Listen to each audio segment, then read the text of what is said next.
तो हम लोग बात करते हैं यहाँ पर सेल चैप्टर के बारे में। तो प्रीवियस क्लास में मैंने आप लोगों को बताया था सेल चैप्टर के तीन तरीके के मॉडल होते हैं, sandwich model, unit membrane model और फ्लूइड मोज़ेक मॉडल। ठीक, उसके बाद अब हम बात कर रहे हैं यहाँ पर सेल चैप्टर के अंदर फंक्शन ऑफ प्लाज्मा मेम्ब्रेन। जो प्लाज्मा मेम्ब्रेन यहाँ पर प्रेजेंट होती है उसके क्या क्या फंक्शन हमारे पास होते हैं। ठीक, सेल मेम्ब्रेन भी बोला था। तो सबसे पहली चीज ट्रांसपोर्ट ऑफ मटेरियल्स, मटेरियल्स के ट्रांसपोर्ट करने में हेल्प करते हैं। जैसा कि मैंने बताया था कि सेल मेम्ब्रेन मेरे पास यहाँ पर हमारे पास फ्लूइड मोज़ेक मॉडल है, जिसके अंदर हम देखते हैं लिपिड जो फॉस्फोलिपिड की फॉर्म में है उसकी बाइलेयर है। उसके ऊपर हमारे पास ग्लोबुलर प्रोटीन है, कुछ इंट्रिंसिक प्रोटीन है, कुछ एक्सट्रिंसिक प्रोटीन है। लेकिन जो टेल मेरे पास होती है बेसिकली, और जो हेड है मेरे पास यहाँ ये देखिए, तो मैंने इसमें देखा था कि हेड मेरे पास यहाँ पर आपका वाटर लवर होता है और टेल मेरी वाटर हीटर होती है। तो जो वाटर सॉल्युबल कंपोनेंट्स होते हैं वो यहाँ तक तो पहुंचते हैं, लेकिन इसको क्रॉस करके सेल के अंदर तक नहीं पहुंच सकते। ठीक, तो हम लोग यहाँ पर देखते हैं इसका फंक्शन क्या होता है, मटेरियल्स का ट्रांसपोर्ट, तो किस तरीके से ट्रांसपोर्ट होगा। सबसे पहली चीज, एक ट्रांसपोर्ट होता है मेरे पास पैसिव ट्रांसपोर्ट। ठीक है, पैसिव ट्रांसपोर्ट होता है। पैसिव ट्रांसपोर्ट भी दो तरीके का होता है बेटा। पैसिव ट्रांसपोर्ट भी मेरे पास दो तीन तरीके से होता है, जिसमें एक है डिफ्यूजन, छोटी क्लासेस में आप लोगों ने पढ़ा है। फिर आता है मेरे पास फैसिलिटेटेड डिफ्यूजन,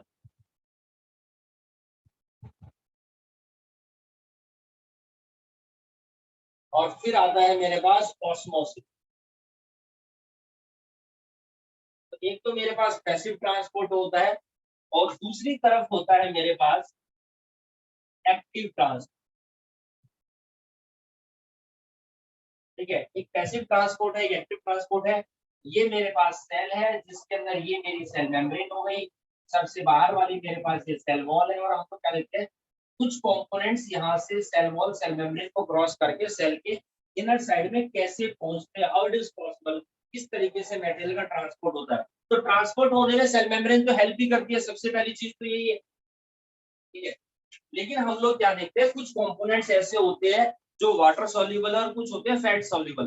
तो फैट सॉल्युबल तो इजीली क्रॉस कर जाते हैं, लेकिन वाटर सॉल्युबल यहाँ पर इसको क्रॉस नहीं कर पाते हैं, क्योंकि जो हाइड्रोफिलिक लेयर जो हमारे पास यहाँ पर लिपिड की लेयर होती है फॉस्फोलिपिड, उसकी टेल वाटर हीटर है। तो वाटर मॉलिक्यूल यहाँ तक तो पहुंच जाएंगे इसके हेड तक, लेकिन उससे आगे क्रॉस नहीं कर पाते हैं। तो क्या होता है और कैसे होता है, कुछ हमारे पास यहाँ पर स्पेसिफिक प्रोटीन होते हैं जिनको बोलते हैं एक्सट्रिंसिक प्रोटीन, और कुछ प्रोटीन होते हैं मेरे पास इंट्रिंसिक प्रोटीन, जो आयन चैनल्स प्रोटीन चैनल्स यहाँ पर क्रिएट करते हैं, जिसके थ्रू मटेरियल का ट्रांसपोर्ट होता है। एक एक करके बात करेंगे भाई। सबसे पहले बात करता हूँ मैं डिफ्यूजन के बारे में, मोस्ट इंपॉर्टेंट। और अगर भगवान ने चाहा सब कुछ ठीक रहा तो नीट 2022 के अंदर इसके ऊपर क्वेश्चन यहाँ पर आना चाहिए। ठीक, देखिए डिफ्यूजन में होता क्या है। सबसे पहली चीज कि there is a movement of solute, solute particles move करता है। ठीक, और ये मूव करता है हायर कंसंट्रेशन से लोअर कंसंट्रेशन। ठीक है, हायर कंसंट्रेशन से लोअर कंसंट्रेशन की तरफ मॉलिक्यूल्स का ट्रांसफर होता है। कब तक, टिल इक्विलिब्रियम, जब तक इक्विलिब्रियम यहाँ पर नहीं आ जाता। ये मेरे पास सेल है, यहाँ पर 1 2 3 4 5 मॉलिक्यूल है, यहाँ पर 1 2 3 4 मॉलिक्यूल है, या 5 मॉलिक्यूल है, या 6 मॉलिक्यूल है, 7 मॉलिक्यूल। तो ये मॉलिक्यूल यहाँ से बाहर, या बाहर अगर ज्यादा है तो हम देखते हैं बाहर से अंदर जाके, जब तक दोनों तरफ नंबर ऑफ मॉलिक्यूल सेम नहीं हो जाते। अब ये सॉल्यूट जो मेरे पास यहाँ पर अवेलेबल है, देखो ये सॉल्यूट क्या क्या हो सकता है। मे भी हो सकता है कि ये सॉल्यूट मेरे पास यहाँ पर सॉलिड हो सकता है, कि ये सॉल्यूट मेरे पास यहाँ पर लिक्विड फॉर्म में प्रेजेंट हो, या फिर हो सकता है कि ये सॉल्यूट मेरे पास यहाँ पर गैसियस फॉर्म में अवेलेबल। ठीक है, तो यहाँ पर किसी भी फॉर्म में हो सकता है, इस चीज को दिमाग में रखिएगा। अब ये मटेरियल्स का ट्रांसपोर्ट होता है, ठीक है, कोई समस्या नहीं है। अब देखिए सॉल्यूट अगर मीडियम है मेरे पास, समझ रहा, मैं आपको यहाँ पर बता देता हूँ किस तरीके से काम होता है। देखो मान लो कि अगर मेरे पास यहाँ पर सॉल्यूट है, सबसे पहले सॉलिड, ठीक, मीडियम क्या है मेरे पास यहाँ पर, अगर सॉल्यूट मेरे पास यहाँ पर ट्रांसफर होना है तो कौन से मीडियम के अंदर, मे भी हो सकता है कि मीडियम सॉलिड ही हो, मे भी हो सकता है कि लिक्विड के अंदर, या फिर हो सकता है गैस के अंदर। भाई सॉलिड ट्रांसपोर्ट होगा, लिक्विड के अंदर होगा, गैस के अंदर होगा, ठीक है, ये जो डिफ्यूजन हो रहा है या सॉलिड के अंदर ही हो रहा है। अगर मैं बात करता हूँ यहाँ पर गैस के बारे में, एग्जांपल देता हूँ, तो सॉलिड गैस में मिक्स होता है, केमिस्ट्री में भी आप लोगों ने पढ़ा होगा। तो इसके एग्जांपल है जैसे पार्टिकल्स इन विंड, ठीक है, हवा के अंदर पार्टिकल्स होते हैं हमारे पास, तो पार्टिकल्स इन विंड एग्जांपल है यहाँ पर solid particle in gas. Liquid के बारे में बताओ तो शुगर इन वाटर है, शुगर इन वाटर। सर लेकिन क्या सॉलिड सॉलिड में भी मिक्स होता है? देखो एनसीईआरटी तो बहुत सारी बातें कहती है, एनसीईआरटी तो कहती है कि ब्लैक बोर्ड के ऊपर हम लोगों ने चौक से लिख दिया। अब मान लीजिए लॉकडाउन से पहले टीचर ने लास्ट चैप्टर लेक्चर दिया था और आप जगह देखेंगे बोर्ड के ऊपर अभी भी लिखा हुआ है, रब करेंगे, ठीक है, तो क्लियर नहीं होगा, तो कह रहे हैं सॉलिड सॉलिड का यहाँ पर डिफ्यूजन हो गया। बट प्रैक्टिकली यार ये पॉसिबल नहीं है, हाउ इज इट पॉसिबल? तो यहाँ पर मैंने परसों लिखा था साफ कर, सर वो साफ नहीं हो रहा, आप कपड़ा लो गीला करो साफ कर दो साफ हो जाएगा, बोर्ड तो ऐसा चमक जाएगा बिल्कुल बिल्कुल नए की तरह। तो सॉलिड में सॉलिड डिफ्यूजन नहीं होता है। हाँ एनसीईआरटी जरूर कह रही है, ब्लैक बोर्ड का एग्जांपल देगा, चौक का एग्जांपल देगा, but it is not like it, ये एक्चुअल नहीं है मेरे हिसाब से। एनसीईआरटी को ये चीज करेक्ट करनी चाहिए, ठीक है। अगर मैं यहाँ पर जमीन पर खड़ा हूँ 4 दिन तक अगर मैं खड़ा रहूँ तो ये थोड़ी मैं इसके अंदर मिक्स हो जाऊंगा, बिल्कुल नहीं। चलो, तो एक केस तो मेरे पास ये होता है, ठीक है। मान लो अगर मेरे पास यहाँ पर सॉल्यूट लिक्विड है, सॉल्यूट इस बार लिक्विड है, मीडियम क्या होगा, मीडियम मेरे पास फर्दर सॉलिड, लिक्विड और गैस। क्या लिक्विड सॉलिड में मिक्स होता है? हाँ भाई, लिक्विड सॉलिड में मिक्स हो सकता है। तो मैं आपको बताऊं कायदे से देखा जाए तो लिक्विड सॉलिड में भी मिक्स नहीं होता है, ठीक है। गैस के साथ मिक्स हो जाता है, जिसका एग्जांपल है मिस्ट, है ना, हवा की ठंडे ठंडे फुहार गीली गीली जो होती है। लिक्विड लिक्विड में मिक्स हो जाता है, कोई भी चीज आप मिक्स कर सकते हैं, लेमन जूस मान लो, ठीक है। लेकिन लिक्विड और सॉलिड आपस में मिक्स नहीं होते हैं हमारे पास। अब बच्चे बोल देते हैं छोटी क्लास में बड़ा सा चीनी है, ठीक है, सॉल्ट है, वो मिक्स कर दिया, बट एक्चुअल में इट्स नॉट हैपन।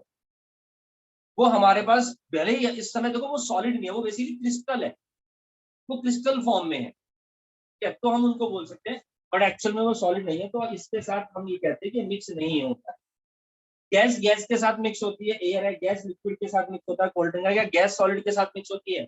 ये भी मिक्स नहीं होता है। चलिए ठीक है, तो ये तो हो गया है मेरे पास यहाँ पर सबसे पहले डिफ्यूजन।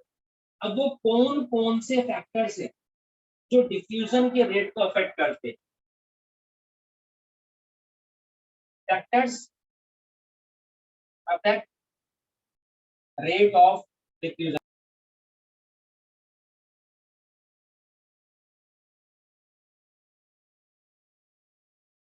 पर भी गो थ्रू हम लोग इसको यहाँ पर जरूर करेंगे। तो देखो सबसे पहले तो टेम्परेचर आता है, टेम्परेचर बढ़ेगा तो रेट ऑफ डिफ्यूजन हमारे पास बढ़ता है, काइनेटिक एनर्जी ज्यादा हो जाती है। दूसरा सरफेस एरिया, अगर सरफेस एरिया ज्यादा होता है तो भी रेट ऑफ डिफ्यूजन मेरे पास यहाँ पर फास्ट होता है, ठीक है। तीसरी चीज, अगर डिस्टेंस ज्यादा होगा तो रेट ऑफ डिफ्यूजन कम होता है। मान लीजिए जैसे कि हमने देखा कि घर में आपके कहीं खाना बन रहा है गर्म, तो उसकी खुशबू बाहर तक आ रही है सामने वाले पड़ोसी तक, तो वो क्या है, डिफ्यूजन ही तो हो रहा है, गैसेस गैसेस मॉलिक्यूल्स का बेसिकली। ठंडे खाने में नहीं होता। लेकिन मान लो किसी बंदे का घर जो है गली के दूसरे कॉर्नर पर, तब तो उसकी खुशबू थोड़ी आ जाएगी। आपके घर में सामने जो है गंदगी है, कूड़ा घर है, वहां से स्मेल आ रही है, लेकिन वो 2-4 किलोमीटर दूर है तो थोड़ी स्मेल आ रही है। तो डिस्टेंस के हिसाब से भी रेट ऑफ डिफ्यूजन हमारे पास डिक्रीज होता है। और फिर आता है मेरे पास डेंसिटी ऑफ मीडियम, जो यहाँ पर इंपॉर्टेंट है। देखो जब मैं डेंसिटी ऑफ मीडियम के बारे में बात करता हूँ तो हम यहाँ पर कह सकते हैं B is inversely proportional to root D. हो सकता है आप लोगों ने केमिस्ट्री पढ़ा हो। अब ये क्या है, D का मतलब यहाँ पर क्या है, D का मतलब है यहाँ पर डिफ्यूजन, कैप्स D डिफ्यूजन को रिप्रेजेंट कर रहा है, और ये यहाँ पर रिप्रेजेंट करता है बच्चों किस चीज को, डेंसिटी। तो किसी भी चीज की डेंसिटी जितनी ज्यादा है, रेट ऑफ डिफ्यूजन उतना ही कम होता है। तो ये बात सॉलिड वाले केस में अप्लाई होती है यहाँ पर, ठीक है, कि सॉलिड की डेंसिटी ज्यादा होती है तो कोई चीज उसके अंदर कैसे डिफ्यूज हो पाएगी, ये पॉसिबल नहीं है, ठीक है। ये एक लॉ है, this is called the grams law, GRAHN law. तो छोटी क्लास में तो हम लोगों ने पढ़ा है कि सॉलिड सॉलिड डिफ्यूज हो रहे हैं, लिक्विड सॉलिड डिफ्यूज हो रहे हैं, but technically it is not possible, this is explain by well explain by grams law. तो ग्राम्स लॉ में हम लोग पढ़ते हैं कि ऐसा नहीं है, और उसी ने दिया कि diffusion is inversely proportional to the density, density की इनवर्सली प्रोपोर्शनल होता है। ओके, वेरी गुड, यहाँ तक कोई समस्या नहीं है हमारे पास।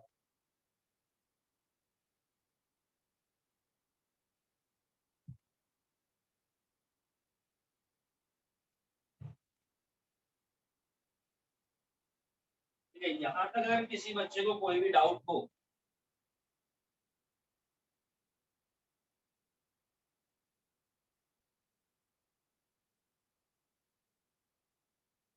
Then you can ask.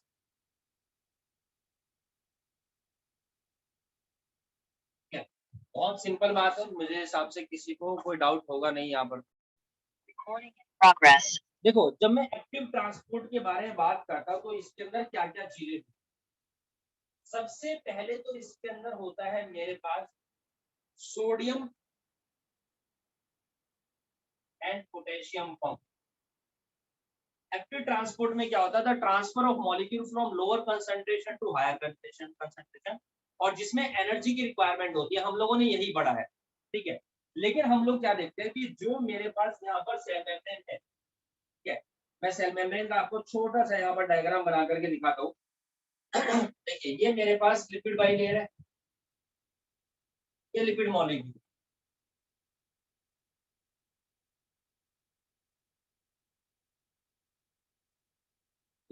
ये मेरे पास सिंगल लेयर,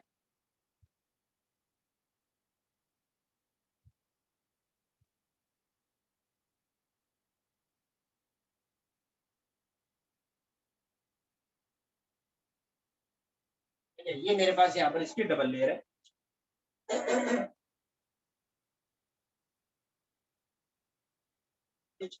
अब ये मेरे पास लेयर है किस चीज की बच्चों, ये मेरे पास यहाँ पर लिपिड की लेयर है, तो ये भी लिपिड की लेयर है, लिपिड की लेयर है फैट मॉलिक्यूल, लेकिन ये डबल लेयर होती है, तो इसी वजह से मैं इसको बोलता हूँ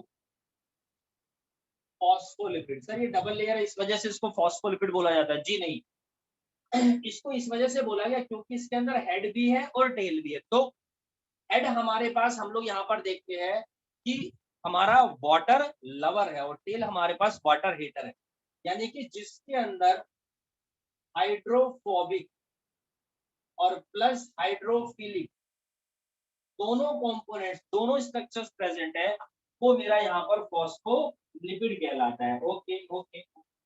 उसके अलावा इसके ऊपर मैंने देखा कि कुछ कुछ प्रोटीन प्रेजेंट है, ये देखिए ये प्रोटीन है, तो ये प्रोटीन यहाँ पर जो प्रेजेंट है ये एक्सट्रिंसिक प्रोटीन कहलाता है, ठीक है।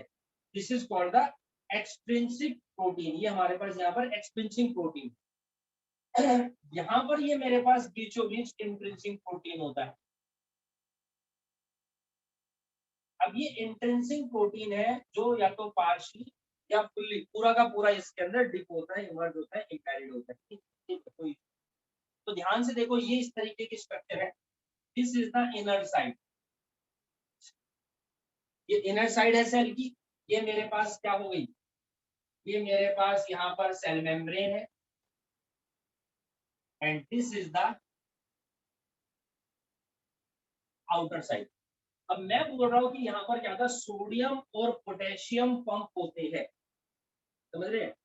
ये पंप कहाँ पर प्रेजेंट होते हैं, कौन सी सेल्स में प्रेजेंट होते हैं, वो भी बता दो। अब इसमें क्या होता है कि देखिए ये जो मेम्ब्रेन है इन दोनों के बीच में यहाँ पर मेरे पास प्रेजेंट होता है बेटा एटीपी, ये देखिए यहाँ पर अवेलेबिलिटी होती है एटीपी मॉलिक्यूल्स। एटीपी मॉलिक्यूल्स मतलब कि एडिनोसाइन ट्राइफॉस्फेट, ठीक है। अब ये एटीपी किस तरीके से होता है, देखना समझना इस चीज को। ये एटीपी यहाँ पर किस तरीके से प्रेजेंट होता है। ये एटीपी बेसिकली टूट जाता है, ये एटीपी बेसिकली हमारे पास डिवाइड होता है, ठीक है जी। इस चीज के अंदर यहाँ पर ये डिवाइड होगा, ये डिवाइड होगा एडीपी में और ये डिवाइड होगा आईपी में। एडीपी यानी एडिनोसाइन डाइफॉस्फेट और आईपी यानी इनऑर्गेनिक फॉस्फेट। सर ये ऐसे कैसे ब्रेक हो गया, देखो एडिनोसाइन मोनोफॉस्फेट, मोनोफॉस्फेट, बाइफॉस्फेट और ये ट्राइफॉस्फेट, ये इस तरीके से हमारे पास कनेक्ट होता है।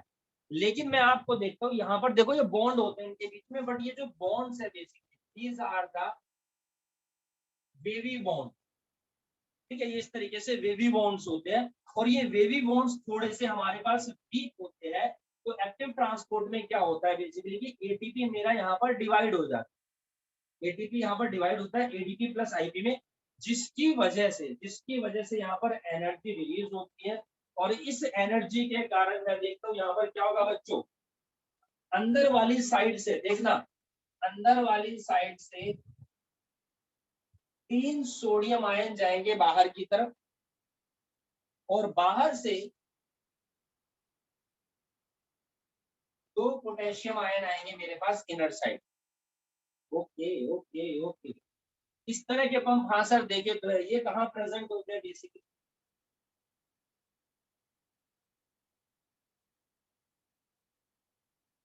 प्रेजेंट इन न्यूरॉन्स और मसल्स, ठीक है। ये पाए जाते हैं न्यूरॉन्स में, पाए जाते हैं नर्व सेल्स में, पाए जाते हैं, ठीक है। मसल्स के अंदर प्रेजेंट होते हैं, जहां पर हम केमिकल कोऑर्डिनेशन सिस्टम पढ़ते हैं, चैप्टर पढ़ते हैं प्लांट ह्यूमन फिजियोलॉजी में, तो वहां पर हम देखा सोडियम पोटेशियम आयन चैनल होते हैं, ठीक है। तो ये बेसिकली यहाँ पर मेरे पास सोडियम पोटेशियम पंप होता है। इसी के अंदर होता है सिर्फ सोडियम पंप, सिर्फ सोडियम पंप भी पाया जाता है जहां से सिर्फ और सिर्फ सोडियम पंप प्रेजेंट होते हैं।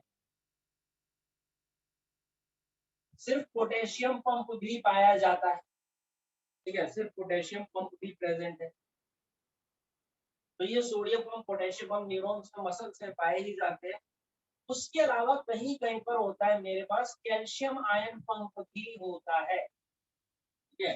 कैल्शियम आयन पंप ये कहाँ पर पाया जाता है, तो आपने पढ़ा होगा, एक तो साइनेप्स में, ठीक है। जब आपका कैल्शियम आयन का इनफ्लक्स होता है, there is influx of calcium ion, जिसकी वजह से क्या होता है, जो न्यूरोट्रांसमीटर मॉलिक्यूल्स होते हैं उनके अंदर वाइब्रेशन क्रिएट होती है और सिनेप्टिक नोब से बाहर निकलती है और दूसरा न्यूरॉन उनको यहाँ पर डिराइव कर रहा होता है। तो कैल्शियम पंप होते हैं मेरे पास, साइनेप्स में प्रेजेंट होते हैं। उसके अलावा ये मसल्स के अंदर भी पाए जाते हैं। मसल्स में कहाँ पाया जाता है, जहाँ पर एक्टिन और मायोसिन काम करती है, ठीक है। तो वहां पर भी कैल्शियम पंप होता है, कैल्शियम आयंस होते हैं। उसके अलावा स्पर्म के अंदर प्रेजेंट होते हैं,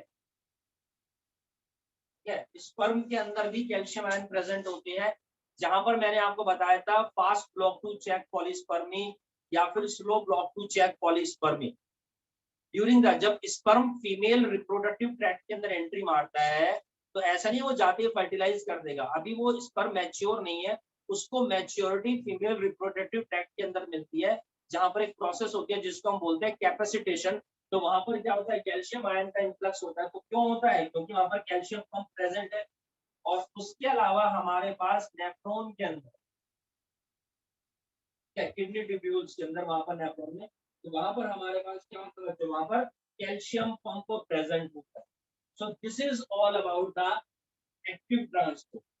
उससे पहले मैंने आपको बताया डिफ्यूजन के बारे में, लेकिन अभी भी मेरा फैसिलिटेटेड डिफ्यूजन अभी भी पेंडिंग है भाई, ठीक है।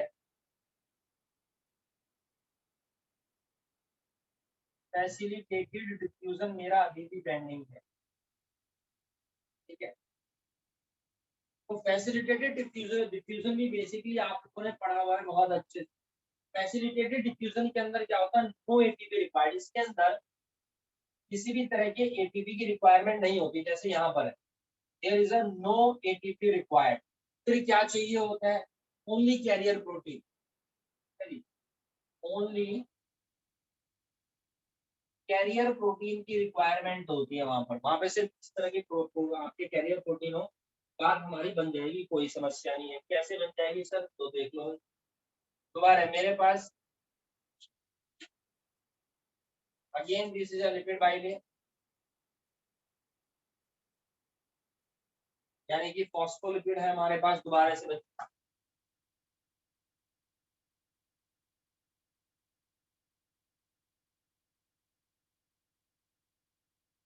मेरे पास दोबारा से यहाँ पर फॉस्फोलिपिड है, बाइलेयर यहाँ पर प्रेजेंट है। अब मैं देखता हूँ कि इसके ऊपर कुछ कुछ प्रोटीन प्रेजेंट होते बेटा, इसके ऊपर देखता हूँ कि कुछ कुछ यहाँ पर प्रोटीन प्रेजेंट है, ये देखो ये है, ये है। अब ये एक्सट्रिंसिक प्रोटीन है वैसे देखा जाए तो, ठीक है, लेकिन ये मेरे पास कैरियर प्रोटीन है। दीज आर द देखो एक्सट्रिंसिक, एक्सट्रिंसिक प्रोटीन, जैसा कि मैंने यहाँ पर बताया था। लेकिन मैंने आपको ये भी बताया था कि ये मेरे पास मॉडल है कौन सा, फ्लूइड मॉर्फिक मॉडल। और जो इंट्रिंसिक प्रोटीन होते हैं वो तो टाइटली फर्मली अटैच होते हैं मेरे पास यहाँ पर इस फॉस्फोलिपिड बाइलेयर के साथ, लेकिन जो एक्सट्रिंसिक प्रोटीन होते हैं वो इसके ऊपर लूजली अटैच्ड होते हैं, जिसकी वजह से इनकी मूवमेंट थोड़ी थोड़ी इस तरीके से बेबी होती है यहाँ पर। ठीक, चलिए ठीक है, ये एक्सटेंसिंग प्रोटीन है और यही काम करेगा किसकी तरीके से बच्चों, कैरियर प्रोटीन की तरह। सर कैरियर प्रोटीन की तरह कैसे काम करेगा, मैं देखता हूँ कि कुछ मॉलिक्यूल जिसका ट्रांसफर होना है वो यहाँ चिपक गया, ठीक है, वो यहाँ पर चिपक गया, तो इसका मतलब कि ये क्या है मेरे पास,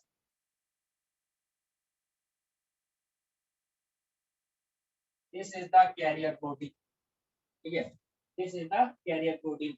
सर ये क्या सब्सटेंस है, भैया ये सब्सटेंस है मेरे पास फ्रक्टोज, ये बेसिकली मेरे पास यहाँ पर फ्रक्टोज है। अब देखो सब्सटेंस कैरियर प्रोटीन के ऊपर अटैच होकर के क्या होगा, डिफ्यूज होगा, ठीक है। कौन कौन से सब्सटेंस है, जैसे मान लीजिए फ्रक्टोज है या न्यूक्लियोसाइड है ना, कोई भी चीज है। अब मैंने देखा एक्सटेंसिव प्रोटीन लूजली अटैच होता है, जिसकी वजह से क्या होता है बच्चों, जिसकी वजह से ये हमारे पास मूवेबल होता है।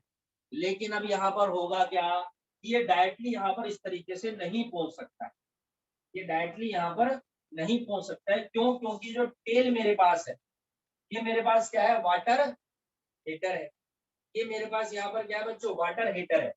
तो ये क्या करता है कि साइड में से जहां पर स्पेस बना हुआ है, ठीक है, जहां पर मेरे पास चैनल्स प्रेजेंट है, ये प्रोटीन यहाँ आ जाए, यहाँ गया, यहाँ गया, यहाँ गया, इसके ऊपर ये सब्सटेंस मैं देख रहा हूँ कि अटैच है, ये देख, ये अटैच, ये अटैच, ये यहाँ पर पहुंच गया। और अब यहाँ से क्या करेगा कि यहाँ पर इनके बीच में एंट्री ले लेगा, बाहर से नहीं अंदर से, क्योंकि जो टेल है मेरे पास ये अलाउ नहीं कर रही है इसको सब्सटेंस को ट्रांसपोर्ट होने के लिए, तो साइड में से जाकर के यहाँ पर एंट्री ले लेता है। यानी सब्सटेंस बेसिकली कैरियर प्रोटीन पर अटैच होकर के डिफ्यूज होगा, जैसे कि फ्रक्टोज है या न्यूक्लियोसाइड है। क्यों क्यों क्यों, कैसे कैसे, किस तरीके से बताया ना मैंने, ये लूजली अटैच्ड है, तो ये वाला जो एक्सटेंसिंग प्रोटीन होता है ये मूवेबल होता है। ओके ओके ओके, ठीक है जी।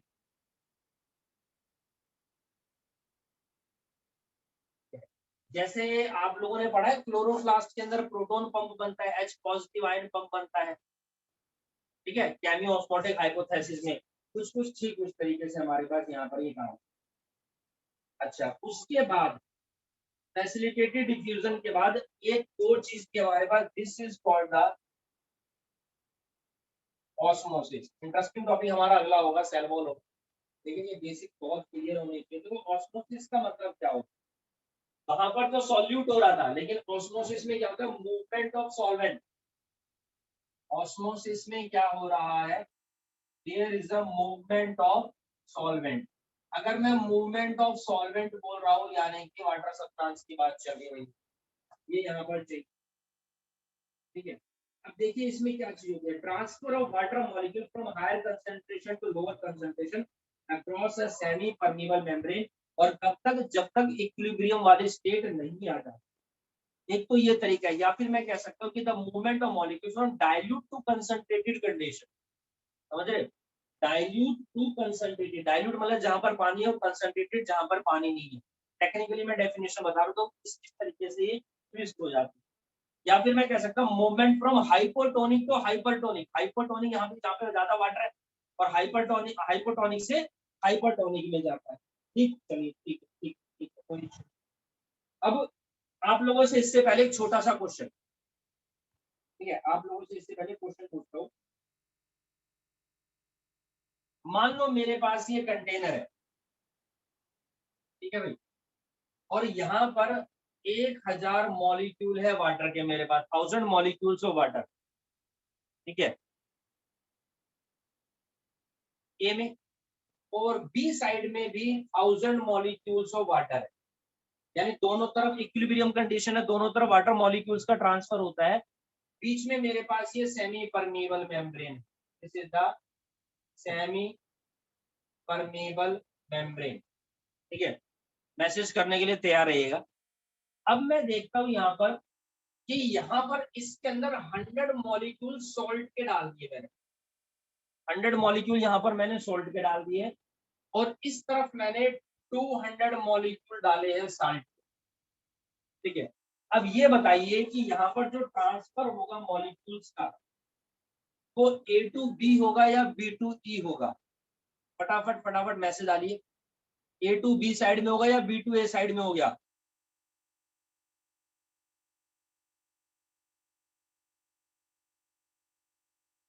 तो सुमित ने जवाब दिया है बी टू ए, अनुराग ने जवाब दिया है बी टू ए, स्वीटी ने भी, सार्थक ने भी, वेरी गुड। और बाकी बच्चे को समझ में नहीं आ रहा क्या भाई? और कोई स्टूडेंट जो रिप्लाई देना चाहता हो? बच्चे कॉन्सेप्ट क्लियर है?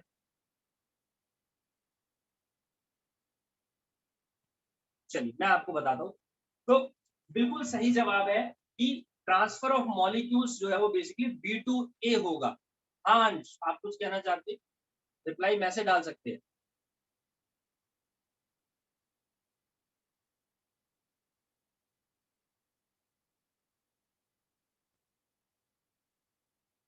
ठीक है, जवाब सुनिए। तो मैं क्या कह रहा था कि मॉलिक्यूल्स का ट्रांसफर बी टू ए होगा, बिल्कुल सही जवाब है, ऐसा आप लोगों को लग रहा होगा, लेकिन अफसोस ये बहुत गलत जवाब, आपने कॉन्सेप्ट नहीं समझा।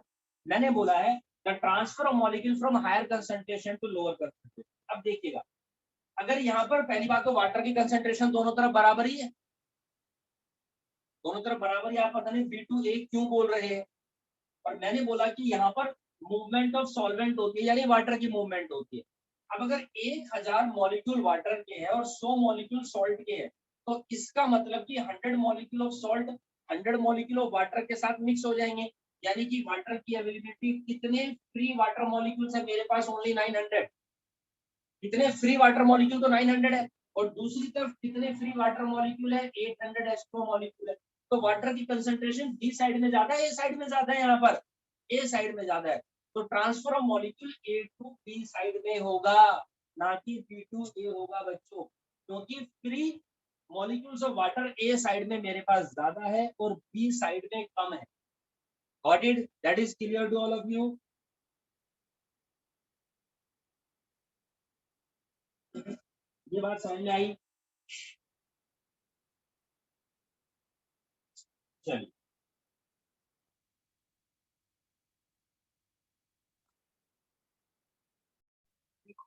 प्रोग्रेस मैं बताता हूँ कि एनिमल सेल है, एंड एनिमल सेल प्लेस दी, मैंने एनिमल सेल को यहाँ पर रख दिया। देखिए कंडीशन नंबर 1 हाइपोटोनिक, ठीक है, ये एनिमल सेल है, और यहाँ पर मेरे पास कंडीशन कैसे है बच्चों? हाइपोटोनिक कंडीशन है यहाँ पर, ये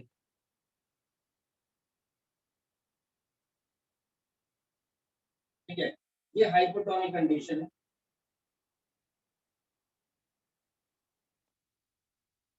दूसरी तरफ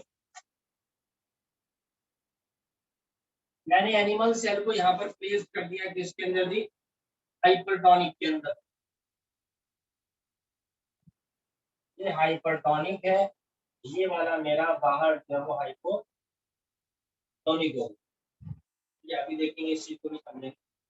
तो दोनों के अंदर मैंने यहाँ पर एनिमल सेल को रखा, तो क्या होगा अगर बाहर हाइपोटोनिक कंडीशन है तो मैं देखूंगा वाटर मॉलिक्यूल्स मेरे पास बाहर से कहाँ जाएंगे बच्चों, अंदर जाएंगे, ये यानी कि हाइपोटोनिक है। ठीक, वाटर मॉलिक्यूल बाहर से अंदर की तरफ गए, तो basically there is a endosmosis, यहाँ पर क्या हुआ है, ये एंडोऑस्मोसिस हुआ है। ठीक, और इस केस में सेल बिकम टर्जिड, सेल यहाँ पर हमारे पास टर्जिड हो जाती है, यानी कि basically swell up. Now this cell become swell up. अगर ये एनिमल सेल है तो मैं देखूंगा कि इसका क्या होगा, एनिमल सेल रप्चर, ये क्वेश्चन भी पूछा जा चुका है। अगर एनिमल सेल को मैं इस तरह के सॉल्यूशन में डाल देता हूं तो क्या होगा, एनिमल सेल रप्चर्ड हो जाएगी क्योंकि इसके बाहर सेल वॉल नहीं होती। ठीक है, इसको प्रोटेक्शन प्रोवाइड करने के लिए। दूसरी तरफ मैं देखूंगा कि इस पर हाइपरटोनिक है तो वाटर मॉलिक्यूल अंदर से बाहर की तरफ आएंगे, और ये कहलाता है मेरे पास एक्सो osmosis.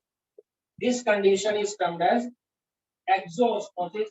In this case, the cell become flaccid, यानी कि श्रिंक हो जाती है मेरे पास सेल, और हम लोग यहाँ पर देखेंगे श्रिंकन। ठीक है, देयर शुड बी श्रिंकन, यहाँ पर सेल रप्चर हो जाएगी थी, बट इसको मैंने बोला यहाँ पर, चलिए ठीक है, बहुत सिंपल। लेकिन यही एग्जांपल अगर मैं प्लांट सेल का लेता हूँ, plant cell if placed in, ये देखिए प्लांट सेल का डायग्राम कुछ कुछ इस तरीके का होता है, आप लोगों ने बनाया भी होगा। ये मेरे पास प्लांट सेल है, कंडीशन नंबर 1 हाइपोटोनिक, और यहाँ पर मेरे पास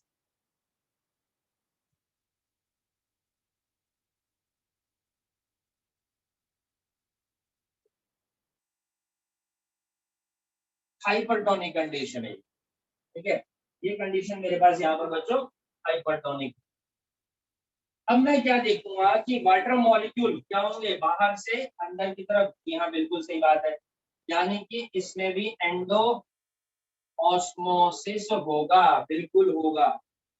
the cell become turgid, cell यहाँ पर टर्जिड हो जाएगी, बट नॉट रप्चर्ड, यहाँ पर रप्चर्ड होने की कोई बात ही नहीं है, क्योंकि इनके अंदर सेल वॉल प्रेजेंट होती है। जबकि इस केस में एक्सो ऑस्मोसिस यहाँ पर होगी, एक्सो ऑस्मोसिस हमारे पास होती है, सेल बिकम फ्लैसिड, और मैं बोल सकता हूँ कि ये सेल मेरे पास बेसिकली प्लाज्मोलाइज्ड हो गई है। ये सेल कैसी हो गई है, प्लाज्मोलाइज्ड।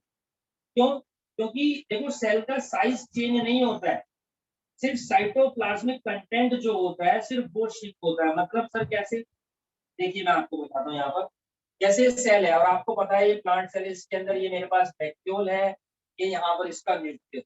तो मैं बोल रहा हूँ कि सेल का साइज बिल्कुल भी चेंज नहीं होता है, सिर्फ साइटोप्लाज्मिक जो कंटेंट होता है वो शिफ्ट हो जाएगा।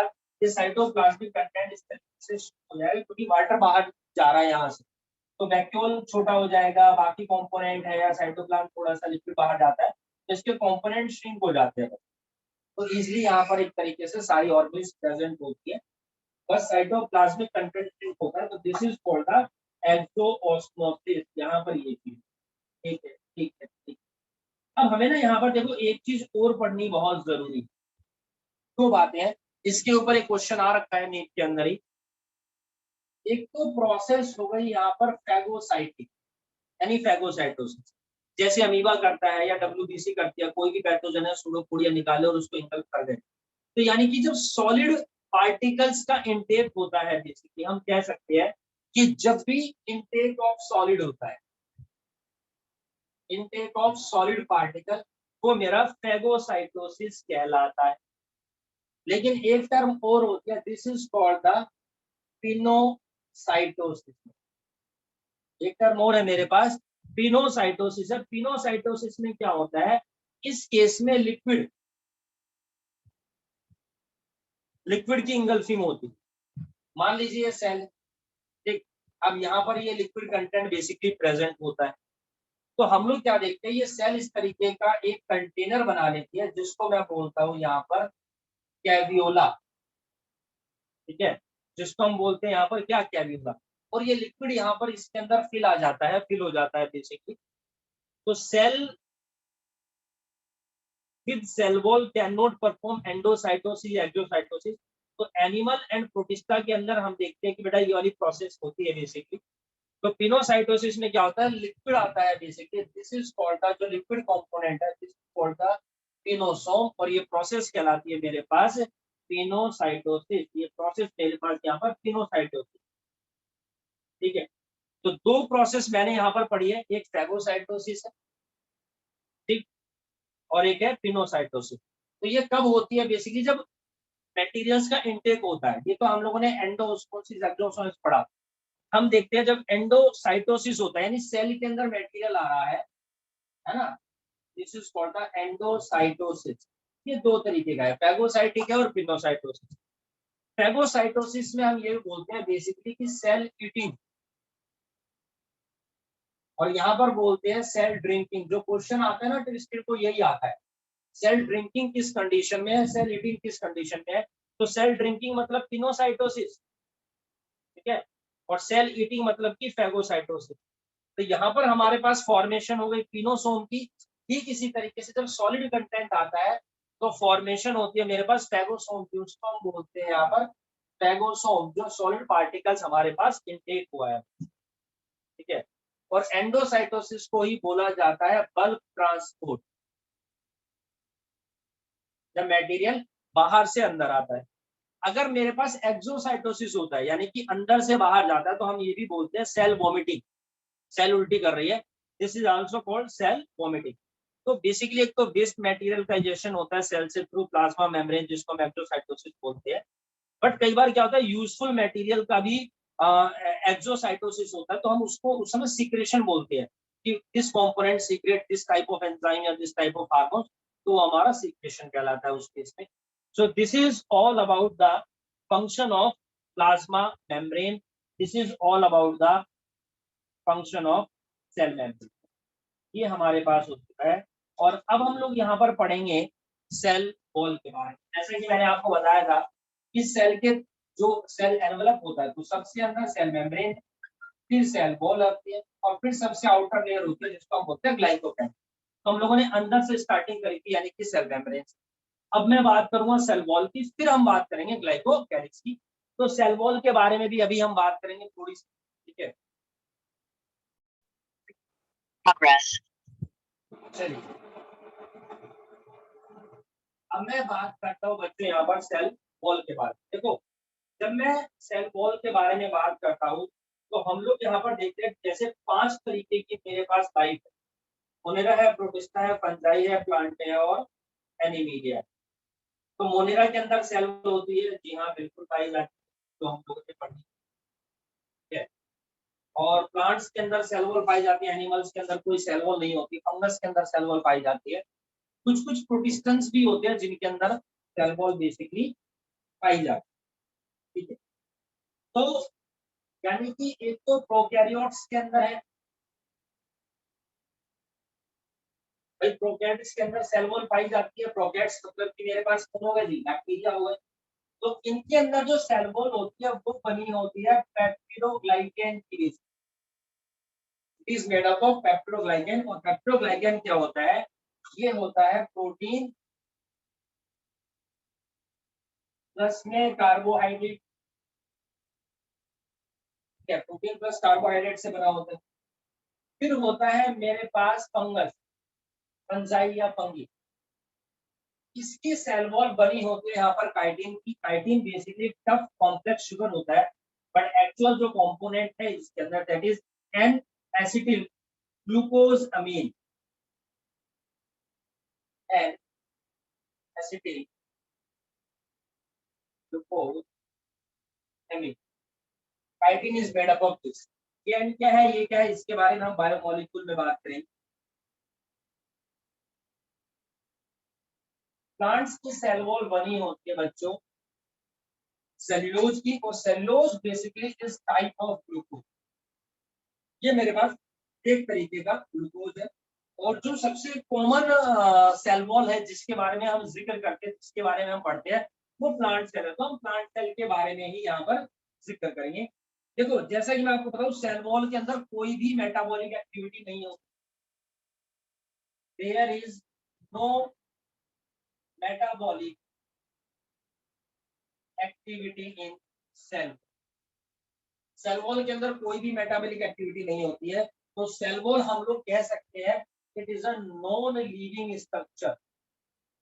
ये हमारे पास नॉन लिविंग स्ट्रक्चर होती है। अभी मैं बात कर रहा हूँ, अगर प्लांट्स के बारे में बात कर रहा हूँ, तो जैसा कि मैंने बताया ये बनी होती है सेल्यूलोज की, लेकिन इसके अलावा भी कुछ कंपोनेंट्स इसके अंदर पाए जाते हैं। सेल्यूलोज यहाँ पर है ही मेरे पास, उसके अलावा हेमी सेल्यूलोज भी यहाँ पर प्रेजेंट होता है। ठीक है, पैक्टिन एंड सम प्रोटीन,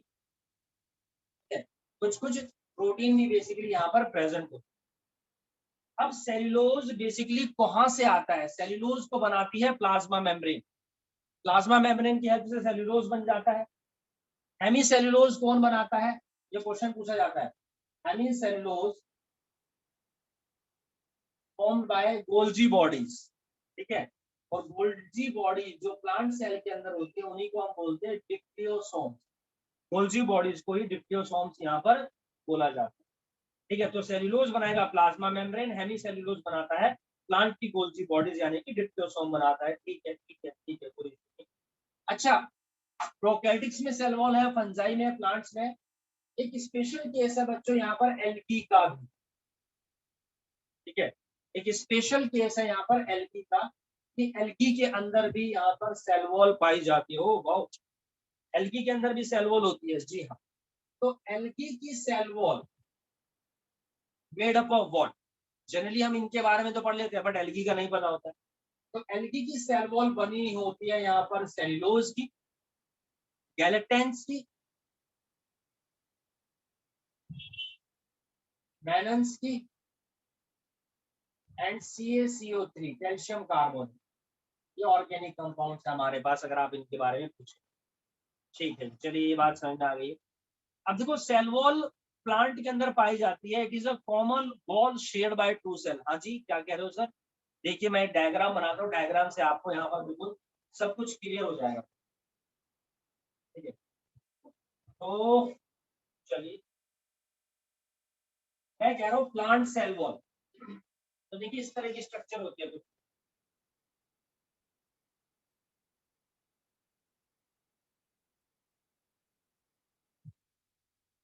ठीक है, इस तरीके की स्ट्रक्चर आप लोगों ने देखी होगी बेटा, प्लांट सेल वॉल की। मैं इसी को डिस्क्राइब कर रहा हूँ थोड़ा सा यहाँ पर जूम कर। तो सबसे पहले मेरे पास है यहाँ पर ये अंदर वाली layer.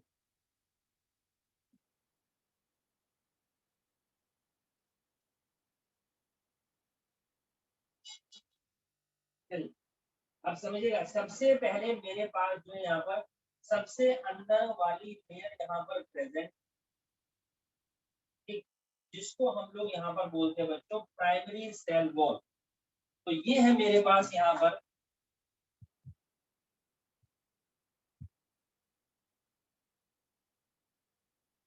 Primary cell wall. Clear है? चलिए ठीक है, ये प्राइमरी सेल वॉल है। अब मैं देखता हूँ ये प्राइमरी सेल वॉल जो है, इसी के अंदर जैसे ये प्लांट सेल है, ये प्लांट सेल है, तो इन दोनों सेल्स के बीच में मैं देखता हूँ कि एक लेयर होती है। दो प्लांट सेल को जोड़ने वाली एक कॉमन लेयर है जिसको यहाँ पर मिडिल लेमिला बोला जाता है। और ये मिडिल लेमिला बनी होती है कैल्शियम पैक्टेट की, मैग्नीशियम पैक्टेट की। ये देखिए कुछ कुछ इस तरह।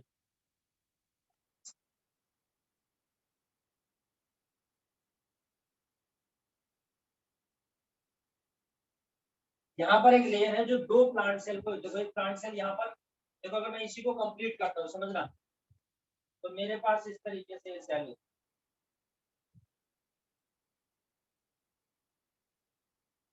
यानी कि सेल वॉल जो होती है, दो सेल कॉमन लेयर शेयर करती है सेल वॉल। सेल वॉल है तो इसके इधर भी एक सेल है, उधर भी एक सेल है, तो यानी कि कॉमन लेयर होती है मेरे पास सेल वॉल की, जो प्लांट सेल आपस में यहाँ पर कनेक्ट होते हैं। This is the middle lamella.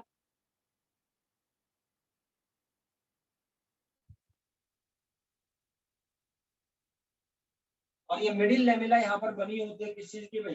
This middle lamella is made up of calcium pectate और magnesium pectate. Calcium pectate and magnesium pectate यहाँ पर मेरे पास प्रेजेंट। तो ये मिडिल लैमेला होगा। अब देखो मिडिल लैमेला से अगर हम किसी भी सेल की तरफ बढ़े, ये मिडिल लैमेला है और इसे इस तरफ बढ़ूंगा या इस तरफ बढ़ूंगा, तो सबसे पहली जो लेयर आएगी वो होती है हमारे पास प्राइमरी सेल वॉल।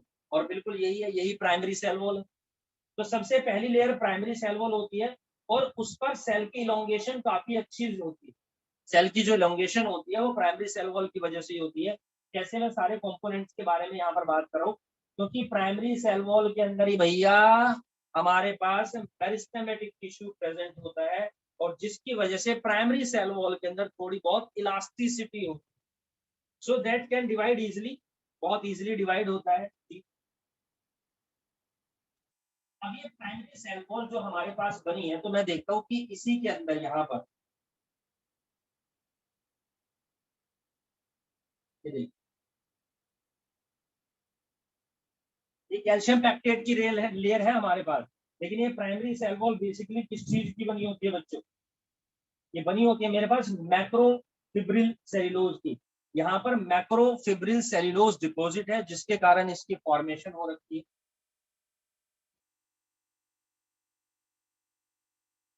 मैक्रोफिब्रिल सेल्यूलोज, ठीक है, ये हमारे पास यहाँ पर मैक्रोफिब्रिल सेल्यूलोज। उसके बाद मैं देखता हूँ कि इसी के बाहर प्रेजेंट होते हैं सेकेंडरी सेल वॉल हमारे। इसके बाहर क्या प्रेजेंट है बच्चों? इसके बाहर मेरे पास प्रेजेंट होती है सेकेंडरी सेल वॉल, ये देखिए, ठीक।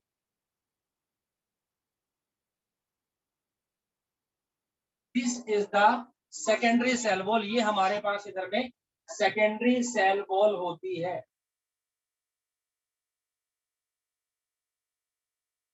This is the secondary cell wall. अच्छा, अब ये मेरे पास सेकेंडरी सेल वॉल हो गई।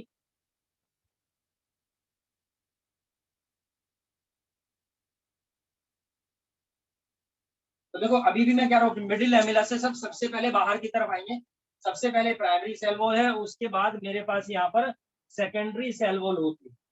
अब इस सेकेंडरी सेल वॉल के ऊपर हम लोग क्या देखते हैं, हर बार नहीं, है ना, कहीं कहीं पर कुछ कुछ गैप प्रेजेंट है। ये देखिए कुछ कुछ गैप होते हैं, यानी secondary cell wall primary cell wall को पूरे तरीके से कवर करके नहीं रखती हुई। देख रहे हैं आप लोग, यहाँ पर हमारे पास कुछ गैप है, ठीक है, 5 मिनट लगे बेटा। ये कुछ गैप है जिसको मैं बोलता हूँ यहाँ पर पिट्स। दीज आर द पिट्स, जहां पर हम लोग क्या देखते हैं, सेकेंडरी सेल वॉल डिपॉजिट नहीं होती है, ठीक है, जहां पर हम लोग क्या देखते हैं, सेकेंडरी सेल वॉल डिपॉजिट नहीं होती। अब इसके बाहर है मेरे पास टर्शरी सेल वॉल, ये देखिए। अब ये टर्शरी सेल वॉल किस तरीके से,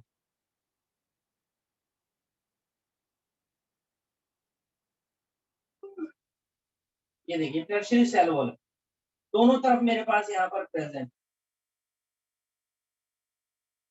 और अभी भी सेल वॉल की बात चल रही है, अभी तो सेल मेम्ब्रेन आई नहीं।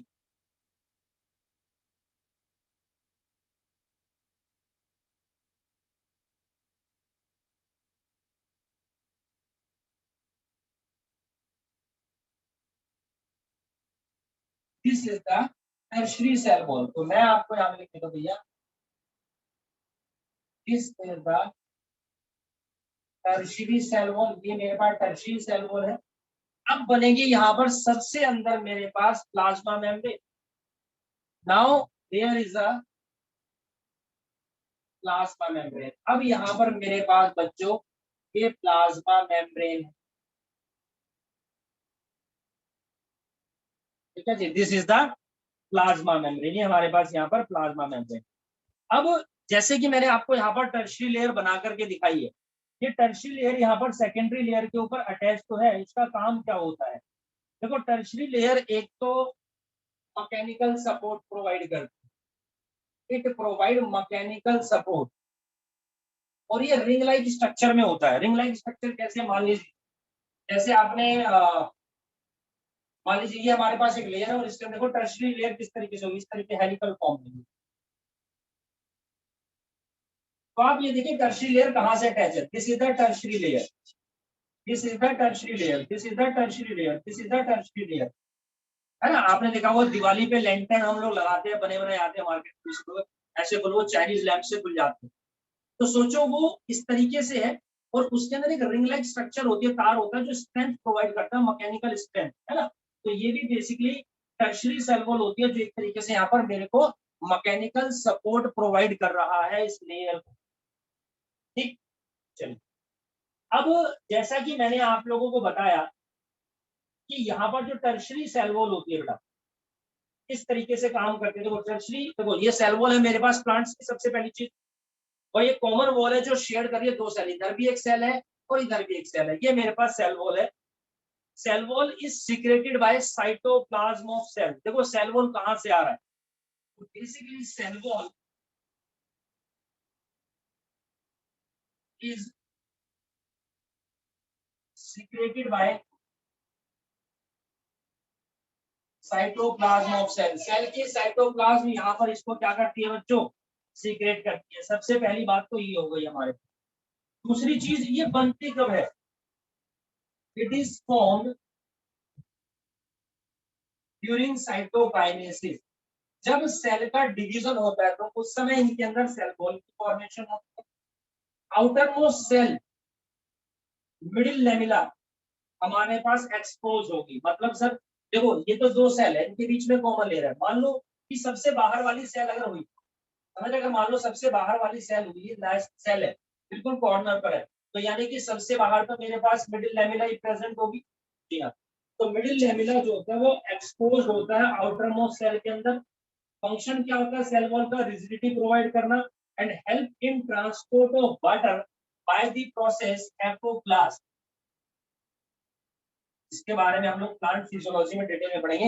एपोप्लास्ट प्रोसेस के थ्रू ये वाटर का ट्रांसपोर्ट करते हैं यहाँ पर। ठीक, अब एक चीज और मैं आपको बता दूं, यहाँ पर देखो जैसे कि मैंने आपको बताया टर्शियरी सेल वॉल होती है, तो ये देखो सेल ए सेल बी, बीच में हमारे पास ये कॉमन सिस्टम है।